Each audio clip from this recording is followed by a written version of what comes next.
Hey everyone, welcome back to my channel. So today's video, I will be talking about how I got accepted into two prestigious hackathons, and they are HackHarvard and TreeHacks.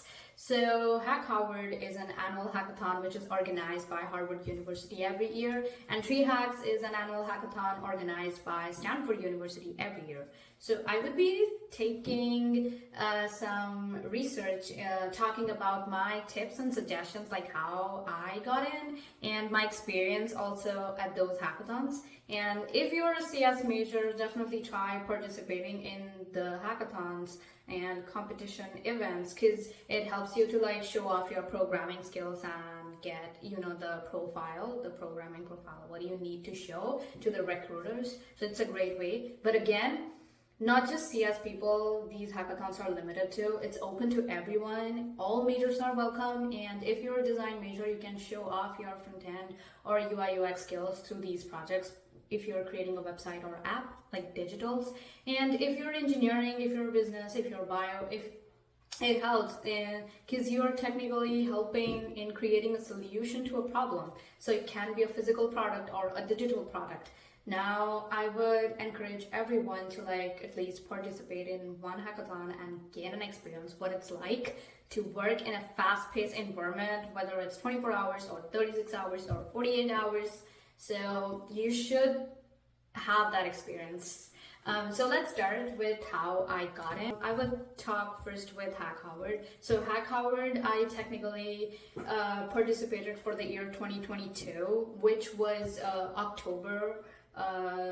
It was hosted during that time, and well, technically I was in my freshman year and I just got into Davis. So I know it was like a whole thing, but the application starts from like 3-4 months before the hackathon happens. So I was aware about this event before, and I was excited too. There is no application fee for any hackathon organized. So be aware, it's a free event. You get free food, you get free swags, and you get to meet so many great people, great opportunities, networking. That's crucial for your future plans. And also if you plan on again attending the same hackathon, that also works, right? So HackHarvard was my first hackathon. So they usually had an application which is like a college application. So they would be having either accepted, rejected, and even waitlisted. Well, I was accepted in my first attempt. So they had like 2 times submitting your application. So you are expected to like choose your tracks when you're submitting your application, they would ask. So during my year, like the year 2022 when I applied, so I had options of 4 tracks, and the first one was about new frontiers, or in other words, I would say about Web3 and cryptos. So if you have background, blockchain too, if you have background on that, if you're curious, then go for that track. But since I had no knowledge, like I didn't have much background, I didn't do much research on this topic, I didn't go for the first one. The second one was education, which is basically you can solve educational problem, which is being by the teaching methods or like online learning, what reformation you can bring. So second one was like ed tech based. Third one was entertainment. So it's about like digital media and visual, like Netflix and whatever binging softwares are there. So what other things you can do to improve. Fourth one was about healthcare track, in other words, sustainability. So now this is like relatable to both environment and human beings, or anything in general, but evolving towards art. So it's kind of in a health track, or you can say a life hack. So I was in this life hack since I had experience working on like sustainability projects beforehand. So I just thought like it made more sense in my prompts too. Now, first you would get is to choose your track. So be mindful of choosing a right track, and show that how it connects with your prompts. Now, apart from choosing track, there would be questions like essay questions, just like you get in your college application. So the essays would be not exhaustive. It would be like precise 200, 250, or maybe 100 and 150 words, and no more than that. So you're expected to talk about like what are your previous experiences, what do you enjoy the most, and what something you can bring a change in the whole society by doing a small thing, whether you want to start now or maybe in future. What are your plans for future? Usually some general questions and specific to your project. If you talk about like if you had an achievement which you're really proud of, you want to share. So those kind of questions I usually ask in your hackathons. And there's a question for like if it's your first time or second time or those things. So be aware, like if it's your first time, it increases also your chances if you're being honest about things, because they would ask about like what's your level of programming and understanding things. So there will be specific questions like what languages you are aware about. So just be honest about like what languages you are actually aware about. Don't like bluff, I mean. And also if you're a beginner, just say it, you're a beginner and you're learning. You don't have to be like, okay, I did take courses and I would be able to take the advanced ones. They want like what you have right now, and you're being honest and you are hardworking. Like you would give your 100% during their event so that you create a solution. They don't want like a blasting profile. They want like you know what you're doing, right? So that's what you have to show in your application throughout, and you don't have to like bluff a lot. They would ask about your GitHub profile, if you had like previous project done, and to showcase like what are your repositories to see like how active you have been. Well, technically for me, I didn't have anything in my GitHub profile when I applied to HackHarvard. So I would say like it was my first time. As I also said, I was beginner and I'm still learning, figuring it out, but I have knowledge on Python. So I was honest about everything, and I had this idea what I talked about, like I want to bring some changes towards environment and eco-friendly thing, which would be helpful in terms of, you know, climate is a pressing issue.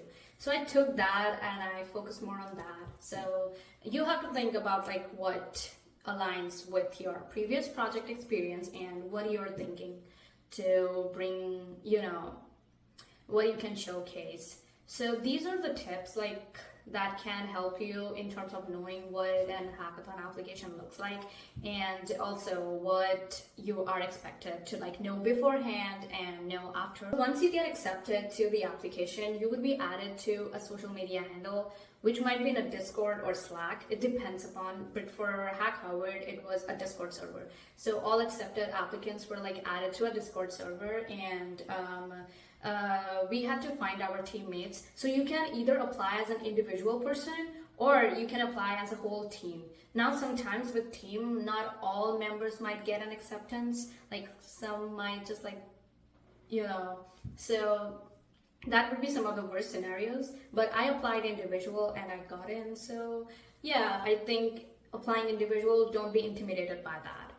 And definitely after like getting into that Discord server, talk about your experience, your interests, because people will be talking that, and then try to find people before you meet or you attend physically that hackathon. So HackHarvard was like officially it was in person at their SOCH building, and it was a 2-day event. Like technically it was a 3-day event, but we 2 complete days and an evening night. So we had a night over, like for 3 nights we stayed. So the night you reach there, you meet a lot of people. There would be some opening ceremonies. They would be giving food, snacks, and then you will know about the environment. And so basically first day is pretty chill. You start like, you need to find a team. Even if you didn't find it like online through the servers, it's fine. You can meet physically and find, but don't be late. Just finish that the first day you reach, the night you reach there on campus. During hackathons, you won't be sleeping. It's a thing, like, since everyone would be actually working on a project and everyone is competing against each other, so the 3 nights would be completely sleepless. So definitely carry an air mattress with you, since they would be having limited mattresses and a lot of students would be coming, they might run out. So just in case, be aware about like certain things you should carry. And also sometimes other teams might approach to think about like your ideas, be mindful about like what are you doing exactly, and you don't have to share everything. You can do that after your project is done, like the final day, your project showcase. So be aware about those things. So second day, usually you actually start working on a project, but I have seen some students like still start pretty early the night they reach, because they planned beforehand with the team. So that's a good strategy in terms of if you want to win a hackathon.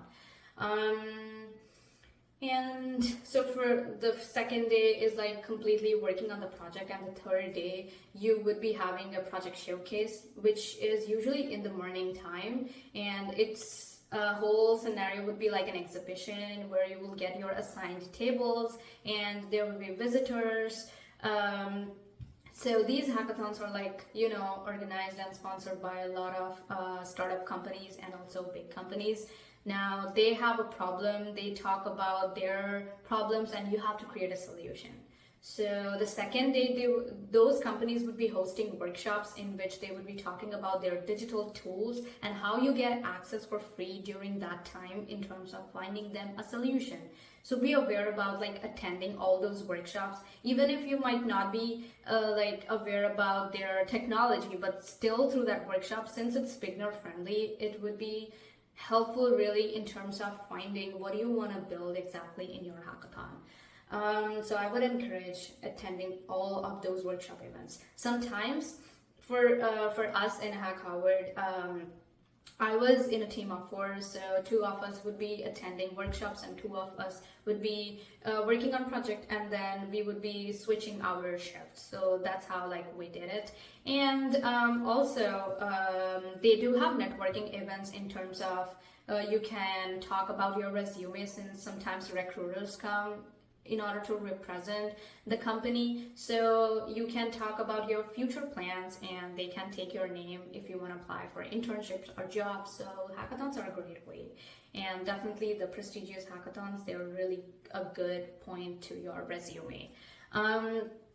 So overall, my experience at HackHarvard, it was really great that I got a challenging environment. It was 48 hours coding and then debugging and handling the design, then having constant interaction, communication, forgetting about food sometimes, like during times we even forgot to drink water and snacks, and we were just so much engrossed. It was like with everyone, people just like us, no one slept the nights, so everyone worked hard and I could really feel the heat. It was so exhausting for me, and also I was like literally tired, and I slept for a whole week after coming from that hackathon, because it was first time for me. And I would also say like this is a thing within a hackathon, so be prepared and be aware.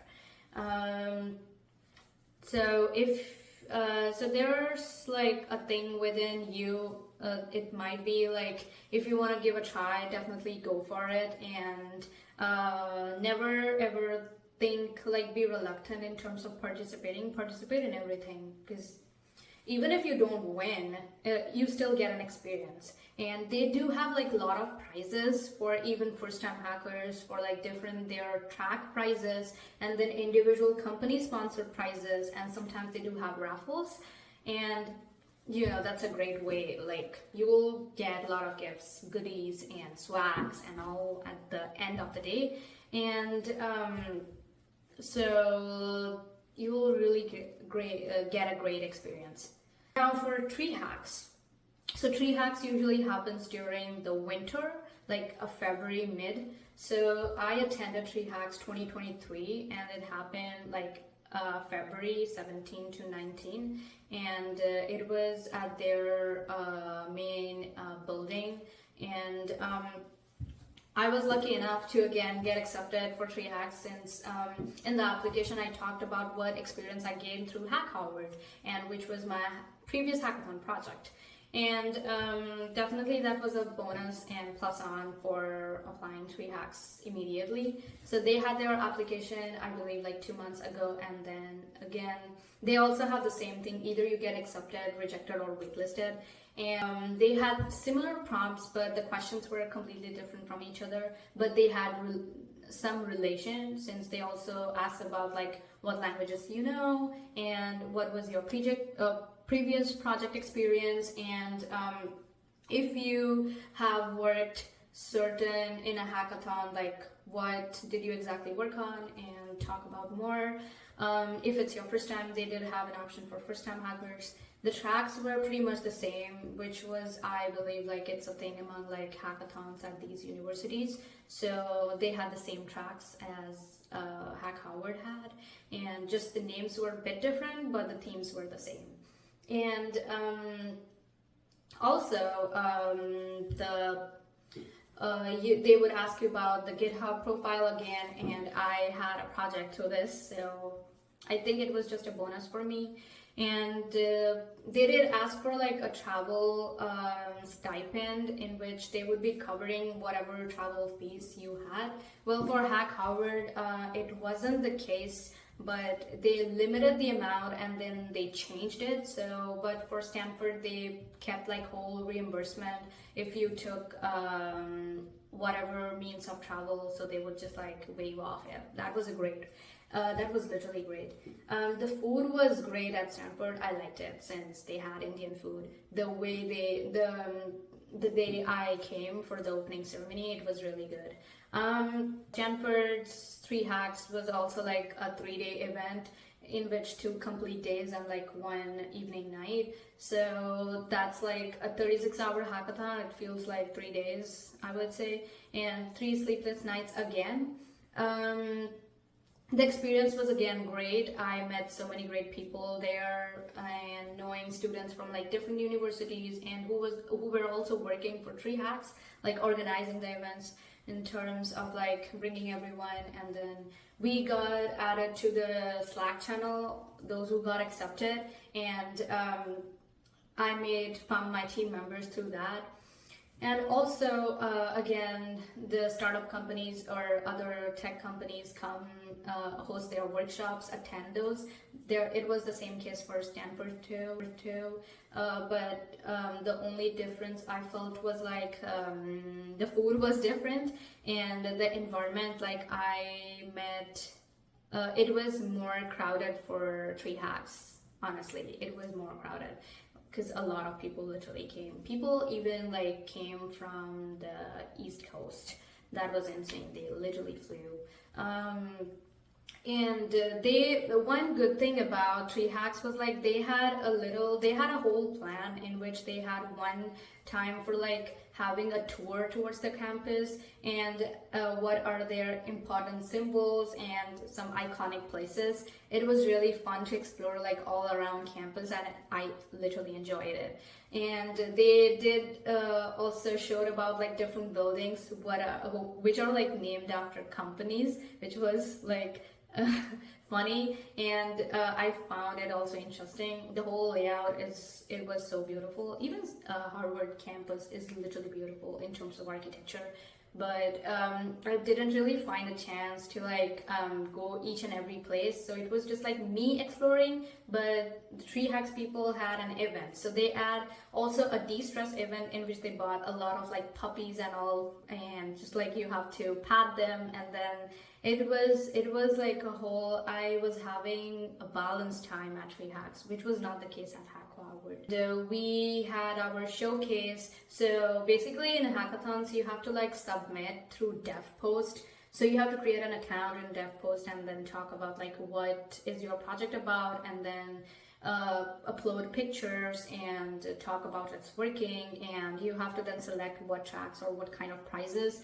And also before showcasing, you have to like allow yourself to filter out options so that you don't have to interview to or talk about to each and every representative or recruiter. It would be just like limited ones or just relatable to your track. So be sure that it's according to your track. You're not like you're on a sustainable project and you have like selected an option for blockchain, so that won't make sense, right?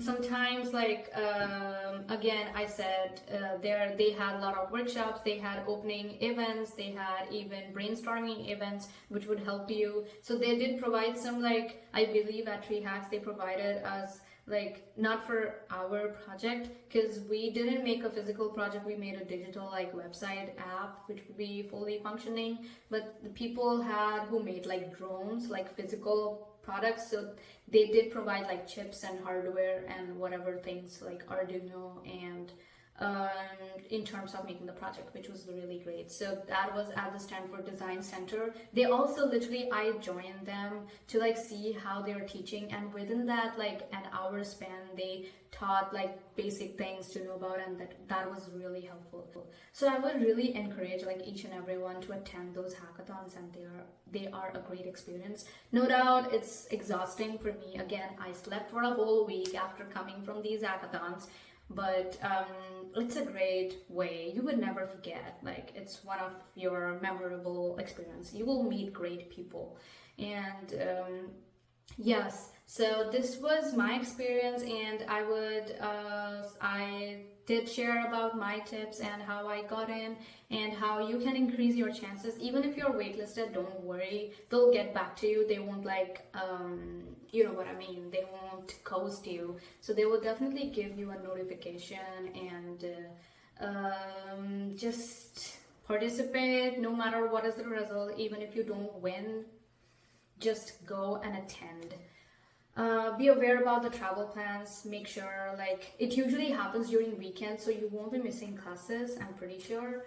And yeah, so if you have any personal questions or are curious about, like, want to know some personal tips or suggestions, comment down below or schedule one-on-one at my website. And don't forget to like, share, and subscribe and be ready for my next video.